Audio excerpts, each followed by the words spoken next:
میرے خیال میں ایک بڑی ڈیولپمنٹ ہوئی ہے جب جناب عمران خان صاحب نے جو کمیٹی بنائی ہے ڈائلاگ کے لیے، جس کے سربراہ اپوزیشن لیڈر جناب عمر ایوب صاحب ہیں، اور باقی بھی اس میں سینئر قیادت ہیں، اسد قیصر صاحب بھی وہیں پہ ہیں، اور ہمارے الائز بھی اس میں ہیں، سینئر وکیل حامد خان صاحب ہیں وہاں پہ، تو سلمان راجہ صاحب ہیں. تو ہماری طرف سے تو میرے خیال میں سنجیدہ لوگوں پہ مشتمل ایک پینل جناب عمران خان صاحب نے بنایا ہے. کل حکومت کی طرف سے دو طرح کا بیانیہ آیا. ایک تو جو ایک ہاکش سا جو ایک ان کا رہتا ہے وہ بھی تھا، جس میں نہ مانو والی بات ہے کہ نہ وہ شہادتوں کو مانتے ہیں، نہ وہ یہ کہتے ہیں کہ یہاں کوئی ہمدردی کا اظہار ہو. لیکن ساتھ ہی پھر ایک حکومتی ممبر انہوں نے کہا کہ نہیں، دونوں طرف کی شہادتوں پہ میں انا للہ و انا الیہ راجعون ہمیں کہنا چاہیے. رانا ثناء اللہ نے یہ بات کی تھی.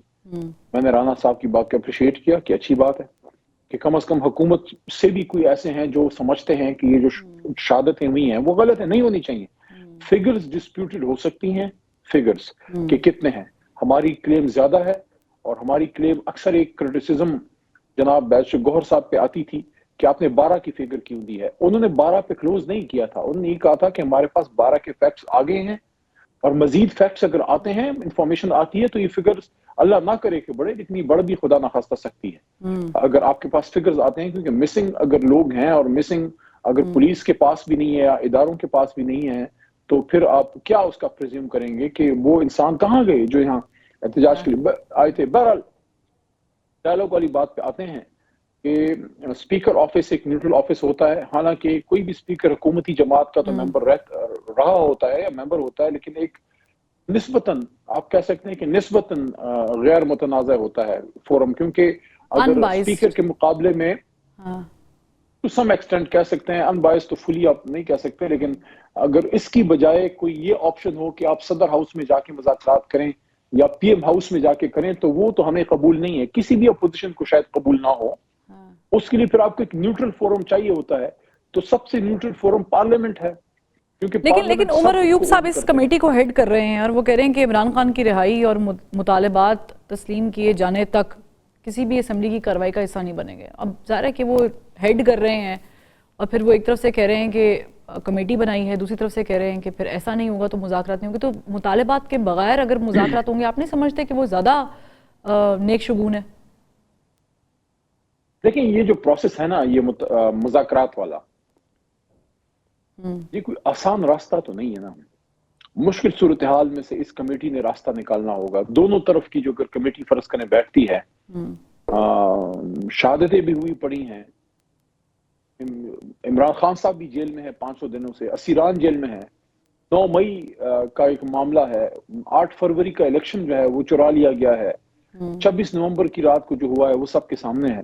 تو ان ساری چیزوں کو اگر آپ دیکھ لیں، اب آپ اس کی انوائرمنٹ دیکھ لیں، انوائرمنٹ کیسی ہے. انوائرمنٹ تو کوئی کنڈیسو نہیں ہے نا، کیونکہ ہاسٹائل انوائرمنٹ میں لوگوں نے کام کرنا ہے. میری تو ان سے ہمدردی ہے. میں تو کمیٹی کا لیکن خالد صاحب دیکھیں، دو راستے ہوتے ہیں سیاست میں. آپ بڑے سمجھدار ہیں. اس لیے ہے میری ہمدردی اس لیے ہے کمیٹی کے لوگوں سے کہ ہماری طرف سے جو ممبران ہیں، سینئر ہماری قیادت وہاں بیٹھی ہے، اور اگر حکومت کی طرف سے بھی کوئی سنجیدہ لوگ آتے ہیں بات کو ٹھیک کرنے کے لیے، تو میری ہمدردی اس وجہ سے ہے کہ ہاسٹائل انوائرمنٹ ہمارے لوگوں کو ہوگی، ہر طرف سے کرٹیسزم ہوگی.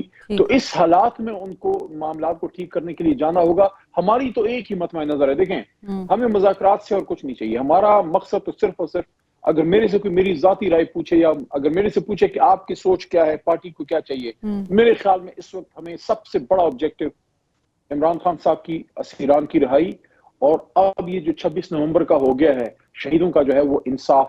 اب حکومت کی اس میں کیا ان کی پرائیورٹی ہے، وہ تو حکومتی لوگ آپ کو بتا سکتے ہیں. لیکن یہ جو رہائی والا مطالبہ خان صاحب، ٹیکنیکلی آپ یہ مطالبہ میرا خیال سے کہیں اور کرنا چاہ رہے ہیں. یہ مطالبہ گورنمنٹ کے تو بس کی بات نہیں ہے نا، کیونکہ انہوں نے تو آپ کو ایک ہی لائن کہنی ہے جو میڈیا پہ بھی بیٹھ کے کہتے ہیں کہ جی آپ جائیں کورٹ میں، وہاں پہ انصاف لیں، وہاں پہ کیسز چل رہے ہیں. لیکن آن دی ادر ہینڈ جب ہم بات کر رہے ہیں اسٹیبلشمنٹ کی، ڈو یو تھنک کہ اس پورے انوائرمنٹ میں اسٹیبلشمنٹ ایک فیکٹر ہے، ان کو نکالے بغیر کوئی آپس میں بات ہو سکتی ہے؟ اور اس چیز پر کہ جب کل شیر افضل مرہ صاحب بھی میرے پروگرام میں موجود تھے، وہ کہہ رہے تھے بڑے وثوق کے ساتھ کہ عمران خان صاحب کی تقریباً بات ہو گئی تھی لیکن وہ پھر سنجانی والا معاملہ، ڈی چوک پہ نہیں جانا، اس کے بیچ میں سارے معاملات خراب ہو گئے. چلیں دیکھیں وہ تو ہو گیا، جو کہتے ہیں کہ پلوں کے نیچے سے پانی گزر گیا، اب کیا، اب لکیر کو پیٹنے سے کیا فائدہ. اب آگے کی بات کرتے ہیں. دیکھیں میں اگر ملک کی بات لیکن آپ لوگوں کا نقصان ہو گیا نا، پلوں کے نیچے سے پانی تو گزر گیا لیکن اس میں جو آپ کی کشتیاں تھیں ان کو کافی نقصان پہنچ گیا. نہیں، اس کو میں اس طرح سے نہیں دیکھتا. میں جو بات کروں گا اس پہ پھر آپ یا آپ کے ناظرین بعد میں سوچئے گا. میں یہ سمجھتا ہوں کہ 24 نومبر کے احتجاج سے پہلے اور 26 کی رات سے، ٹو بی ویری اسپیسیفک، پہلے 26 کی رات جب یہ میسیکر ابھی نہیں ہوا تھا، حکومت بڑی آج کے مقابلے میں مضبوط کہہ سکتے ہیں، یا اس سے طاقت میں تھی جو آج ہے. طاقت کے استعمال کے بعد میرے خیال میں حکومت ویک ہوئی ہے. اچھا. اور اس کے ساتھ ساتھ تارنش ہوئی ہے ریپوٹیشن اداروں کی. جو میں نے کل اسمبلی میں ایک بات ان کو کی ہے، کاش وہ سمجھ آ جائے کہ ہمارے جو لوگ شہید ہوئے ہیں ان کی نہ صرف روح نکلی ہے بدن سے، ان کا مان ٹوٹا ہے. ہم سب کو یہ یقین تھا کہ ہمارے اپنے لوگ ہیں، یہ ہمیں زیادہ سے زیادہ کیا کہیں، گرفتار کر لیں گے، کوئی لاٹھی چارج ہو جائے گا، بیل ہو جائے گی، نکل آئیں گے. پولیٹیکل ورکر ایسے ہی سوچتا ہے کہ کیا ہوگا، ٹھیک ہے 2-3 دن، ہفتہ ایک جیل میں، جس طرح میں 78 یا جتنے بھی دن تھا. کسی کے وہم و گمان میں بھی نہیں تھا کہ ہمارے اپنے ہمیں گولی ماریں گے. دیکھیں یہ بڑی اہم بات ہے. تو اگر کوئی یہ کہے کہ مذاکرات صرف تحریک انصاف کی ضرورت ہے، اب شاید ہماری اتنی ضرورت ہی نہیں. اچھا. یہ اب اس نظام کی ضرورت ہے، یہ اب اس نظام کی ضرورت ہے، اس خون آلود واقعے سے. اور یہ جو ایک بدنامی ہے، صرف اس کی نہیں، مینڈیٹ کی واپسی، یہ جو مینڈیٹ چرایا گیا ہے، یہ جو عام عوام میں آج حالات ہیں. خان صاحب میں قطع کلامی کی معافی چاہوں گی، میں قطع کلامی کی معافی چاہوں گی. ایک ایسی حکومت، بات کرنا چاہوں گا، ایک ایسی حکومت، میں سن لیجئے، میں کوئی متنازع بات نہیں کرنا چاہتا، میں بین السطور بات کروں گا. سمجھنے والے سمجھ جائیں کہ آج شادیوں میں، غمیوں میں، بازاروں میں، پیٹرول پمپ میں، کسی میلے میں، کسی بازار میں، کسی اسپتال میں جو بحث ہوتی ہے اچھی نہیں ہے، وہ ملک کے اداروں کے لیے اچھی نہیں ہے. پولرائزیشن بہت بڑھ گئی ہے ہمارے ملک میں، اس کو اوور کم کرنے کی ضرورت ہے. بالکل ٹھیک فرما رہے ہیں آپ. اس نظام کی ہے، یہ ضرورت اب اس نظام کی ہے، اس ڈیموکریسی کی ہے، اس سسٹم کی ہے، اس اسٹیبلشمنٹ کی ہے کہ اس نظام کو آج، ایک لفظ ہے نا ہندوستان سے مستعار لے لیتے ہیں، ہندی کا لفظ ہے کہ مکتی کون دے سکتا ہے. اب اس پورے سسٹم کو اس جکڑاؤ سے کون نکال سکتا ہے؟ مکتی اسٹیبلشمنٹ دے سکتی ہے. ون مین عمران خان صاحب باہر آتے ہیں، اور وہ اگر معاملات کو ٹھیک کرنا چاہتے ہیں، ٹھیک کرتے ہیں. تو آپ کے مسائل، نظام کو میں کہہ رہا ہوں سب کے اور حکومت کے. ٹھیک ہے چلیں، یہ جو مکتی ہے خان صاحب، صرف just hold on for second, یہ جو مکتی ہے یہ قومی حکومت کی صورت میں مل سکتی ہے؟ یہ آپشن ڈسکس ہو رہا ہے. مجھے نہیں پتا کہ ہمارے خان صاحب اس کو کس طرح سے لیں گے، کیونکہ ان کی جتنی انڈرسٹینڈنگ ہے خان صاحب کے ساتھ، جتنا عرصہ گزر گیا ہے، جتنا ان کو میں سمجھتا ہوں، میرے خیال میں شاید وہ کسی قومی حکومت کے حق میں نہ ہو.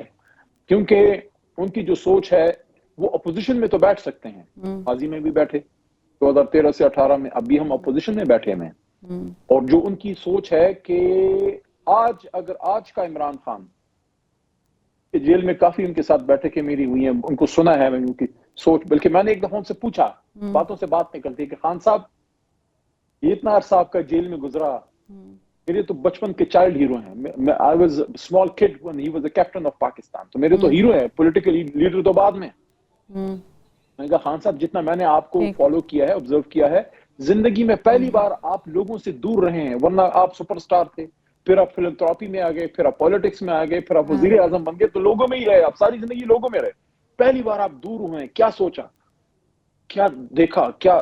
تو انہوں نے مجھے بتایا کہ ایک تو میں نے 3 بار قرآن، انہوں نے کہا کہ 2 یا 3 بار انہوں نے کہا کہ میں نے پڑھا ہے ترجمے سے، اور دوسرا انہوں نے کہا کہ بہت سی چیزیں کلیئر ہوئی ہیں. تو آج کا عمران خان جس کو میں اب سمجھتا ہوں، اگر آپ آج کے عمران خان کو 2018 میں واپس لے جائیں اور ان کو آپشن دیں کہ آپ تجویز ملی ہے، حکومت بنا رہے ہیں، آپشن ملی ہے قومی حکومت کی. سنیں،